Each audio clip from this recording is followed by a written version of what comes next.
category 4, sleep.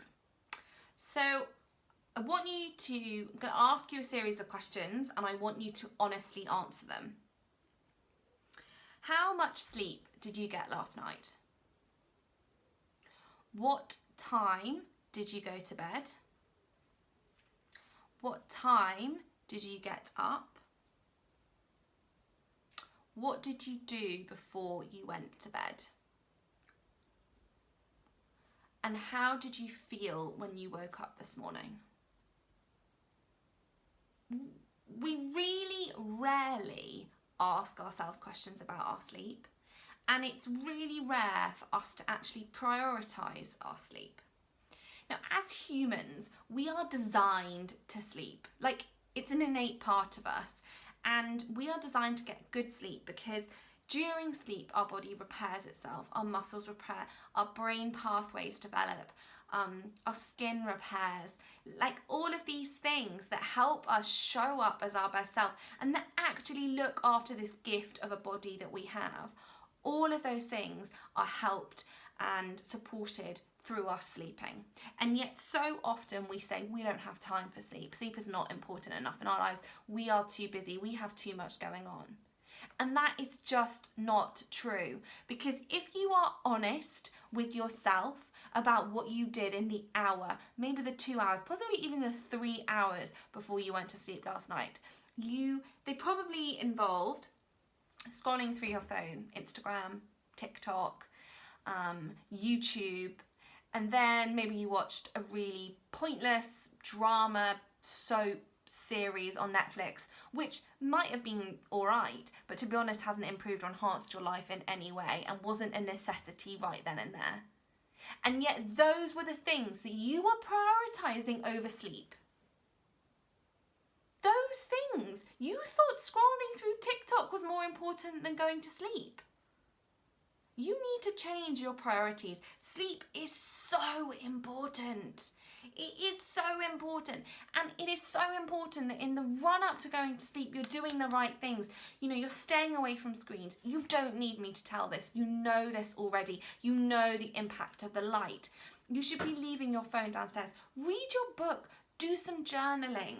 Like, talk to somebody in your household. Play a game. Do a jigsaw. You need to bring your brain down. You need to shut off from the technology and you need to prepare yourself for good sleep. Because in sleep, your body repairs and you can show up tomorrow as your best self. You can step into the person with the best health that you can have right then. It is so important and it needs to become a priority. Now, it tends to be that a lot of, how much sleep should you be getting? It's a good question. They say you should aim for 8 hours. I think 8 is a great number. Just aim for 8. If you need more, go for more. But push for 8. Push for 8 and push for how that will fit into your life. What will you have to cut out to get your 8 hours of sleep? Which terrible TV show will you need to sack off and save for another day? I go to sleep, I try to go to bed about 9:30 and try to be asleep by 10 and I get up at 6. I have worked that into my life and yes, it'll move around and yes, sometimes I don't sleep that well and I don't get my full 8 hours, but actually 9 times out of 10 I wake up the next day and I feel energized. I have rested. And at this period of time that we're in right now, when there is so much uncertainty, when there is so much anxiety, when there is so much change for us, a lot of you will be experiencing more disrupted and disturbed sleep than you probably ever have. I, for one, am. My sleep is never normally affected. I sleep through everything. Like, bearing in mind all the trials and tribulations we've had with work, it's so rare over the last 5 years that I have lost sleep to them, like I sleep. But over the last couple of months, I've had more sleepless and restless nights than I've ever had as a total in my entire life. But I still commit to my 8 hours. I still commit to winding down and not looking at my phone. I still commit to trying to sleep and let my body repair. And I try not to put pressure on myself if I'm not asleep and I want to be asleep. Like, when you're lying there and you're like, I just want to go to sleep, and you're not.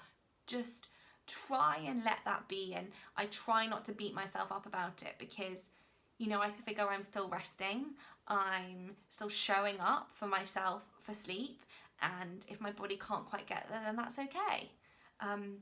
One thing I do find really powerful for if I'm really struggling to switch off is journaling. So I definitely recommend, if that's you, if your brain is whirring, then get a notepad and pen and just journal, and don't censor the thoughts. Let everything flow out onto the paper. And some days I have written pages and pages and pages, and some days I've just written like a paragraph, and then I felt so much better. But taking control of what's in your mind and putting it onto paper can make us feel so much better, so much more in control. And particularly when we're struggling with sleep, it can be really beneficial.